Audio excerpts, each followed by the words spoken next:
funds, money, whether you're coming in with a couple $100 or a couple $1,000, fear of using that money, spending that money, marketing for land deals. That is a huge hurdle that a lot of people don't get over, to be honest with you. You have a 9-to-5 job that you have to work overtime sometimes. You're by your phone a lot. You got kids and you can't just go all out forever. Sales is a huge one. They're not comfortable talking to people on the phone. This business, you're going to have to talk to people on the phone. You're going to have some uncomfortable conversations. It might sound crazy to some people listening. Little things like that hold a ton of people back.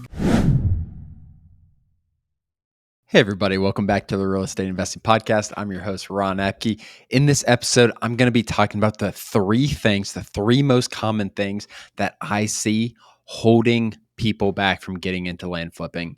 And we do anywhere from 30 to 70 consultations per week with people who are interested in getting into this business.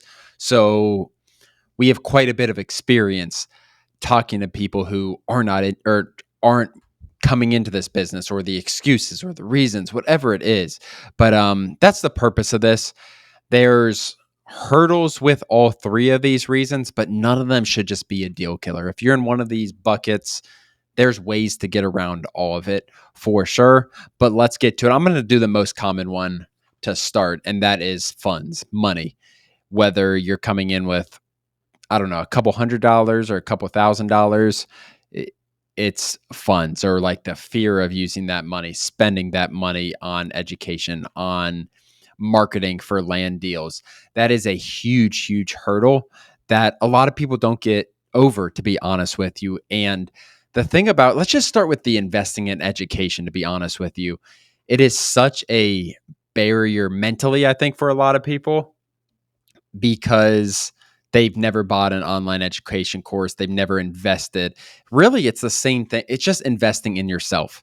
Just like people invest in college, just like people invest in being an electrician, those courses for being an electrician, anything like that. That's really what it is. But online courses, maybe because the ease of buying or making them creates a stigma, or has created a stigma that maybe dilutes the quality of them. And there are a ton of bad quality courses out there, and vetting is so important. But the mindset between like, I'm going to do this all myself, I don't need help, YouTube's going to teach me everything, and turning that on, what education does for you, online education, it shortens the window for how long it takes for you to learn something. So if I'm clicking through YouTube or something like that and trying to learn, like really learn a business model, let's say I was trying to learn house flipping. I don't flip houses. I've done some structure stuff like that, but I don't know how to flip houses.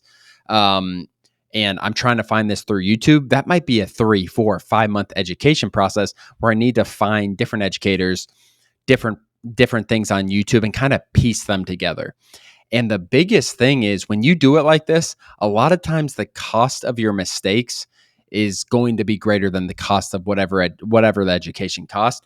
But that is the first thing, is just money in general. I'm not just talking about education, honestly. Whether, even if you're trying to do it from YouTube or something like that, and you have limited funds for marketing, that is obviously a hurdle. Now, to counter this, you need to be creative with your marketing. You need to be efficient with your marketing. We just did a YouTube recently in the last couple of weeks on how to get into this business, how to get your first $25,000 land deal with $100 of marketing. And it's going to be more time consuming because you're going to need to cold call. You might throw some texting in there if you have limited funds, but being very efficient with the marketing money you have, and also putting some time in. You need to be making some cold calls. You need to be targeting those deals. And once you do get that first deal, you can ramp up so fast because you have money behind you now for different marketing methods. And so let's get into number 2. Number 1, money. Number 2 is a mindset thing. It's really just not believing, I think, in general. Like, land flipping isn't it's not old. Like, it hasn't been around that long of a time, flipping land like we do. And sometimes when you're explaining it to someone, like, that sounds too good to be true. And I completely understand that perspective for sure. Like, you're buying something for $100,000, selling it for $200,000 with no improvements. Like, that's what happens from time to time. And being able to wrap your mind around that. And we've had people come to our podcast studio who are students and been very successful. And it is a very, very normal thing for them to even tell us, like, yeah, it took me a while to believe this was like a real thing. They watched us, they listened to it, and it is hard sometimes to wrap your mind around it, but we are buying things for 40 to 50% of market value as is. And the thing about it is, it's not like I'm sending 100 letters to people and getting a deal where I'm making $50,000. It takes thousands of letters. It takes thousands of marketing touches to get these deals. And that's what a lot of people don't realize.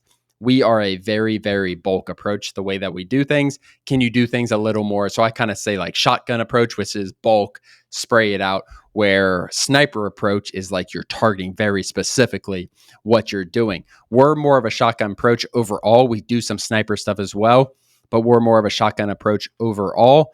And it takes a lot of marketing to get these deals. And that's what I explain to people in like consultations or whatever, whenever I'm talking to them and explaining why this works.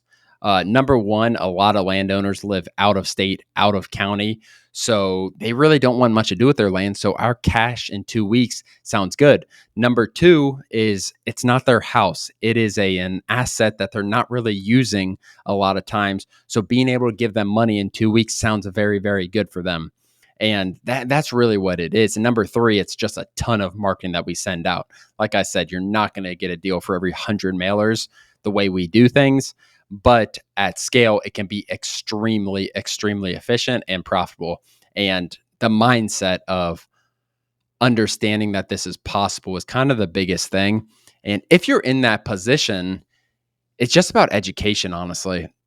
And I'm not saying I'm saying watch YouTube videos, watch testimonials, listen to people talk to people in the community. We have a 3,000 person Discord community that's free, and 500 members, whatever it is in there, and talking to them about the legitimacy of land flipping, about the business. I'm not talking about our course or anything like that, just the business model as a whole and what it can do for you. Talking to people, I think, is the best thing. Talking to success stories. It's looking for testimonials. When I'm buying something on Amazon, I am going to read the reviews 100% of the time.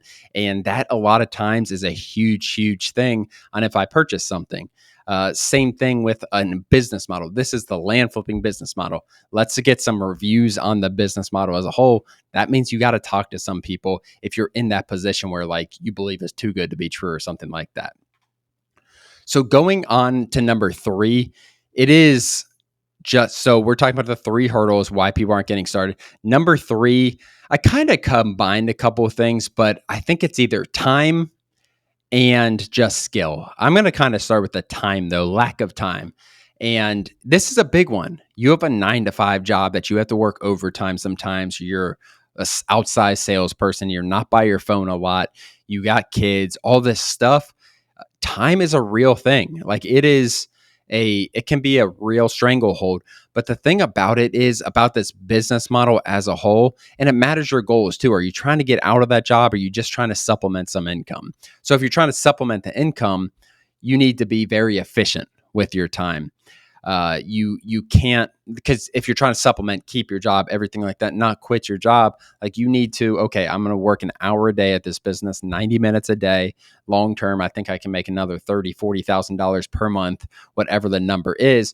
Where I think if you're trying to replace your income with this, you don't need to, or quit your job, you don't need to be as conscious about the time and like you draining yourself or anything like that, because you can just go all in for 6 months. Like you really grind for 6 months, there's a really good chance you have the ability to leave your job at the end of this. And it doesn't necessarily have to be sustainable. You're balancing your job and then grinding out this land flipping thing after hours, but you expect to be out of your job in the next 6 months versus you want to stay in your job. Like you need to have a balance. It needs to be sustainable if you're trying to stay in your job, and you can't just go all out forever with this thing. It's not going to work. You'll run on empty after a while. So that's kind of the biggest thing with time, is understanding your position. But if you have money and not as much time, that is when you can outsource things, just little things, inbound calls. You can outsource pricing. You can hire a VA, and you can do this business with 30 to 90 minutes per day. The biggest hurdle is the first 60 days or so because there's so much learning involved where you might need to put in more time out of the gate.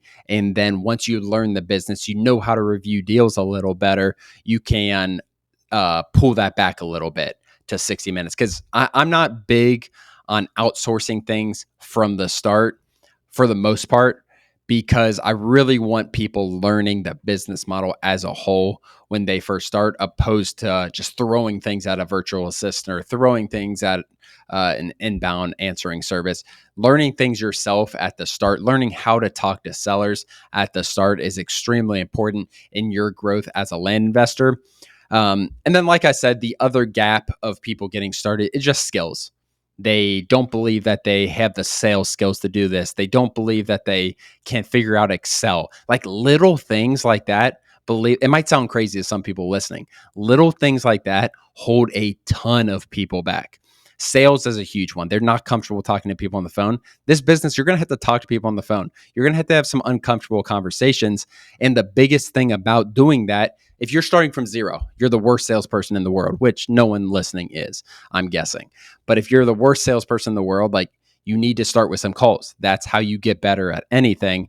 And the mindset of like, I don't have this skill set, it doesn't mean you'll never have the skill set to be able to talk to people on the phone, to be able to sell something on the phone, to be able to tell people why selling their land to you is a good thing. It can help them out if they're in the situation. It's really all it is. And then being okay with some negotiation. So those three things, kind of four things I said, guys. So number one is the money. Number two is really the mindset. And then number three/4, whatever you want to say, is the time and then the skills as well. Hopefully you guys like this one. I think it's really important to kind of understand what box you're in. If you are in one of these positions that's interested in getting land investing, land flipping, but one of these things is holding you back, it's really important to understand. A lot of people have got over those hurdles. It's very, very possible. If you guys are listening on YouTube, watching on YouTube, hit the subscribe button below. If you're listening on Apple or Spotify, share this with a friend. Give us a review. It helps so much. Other than that, thank you so much. We'll see you next time. As always, thank you for joining. Please do us a huge favor and like and subscribe our YouTube channel and share this with a friend. It really means the world to Ron and I, but more importantly, it could help change the life of someone else. Thanks for joining, and we'll see you next episode.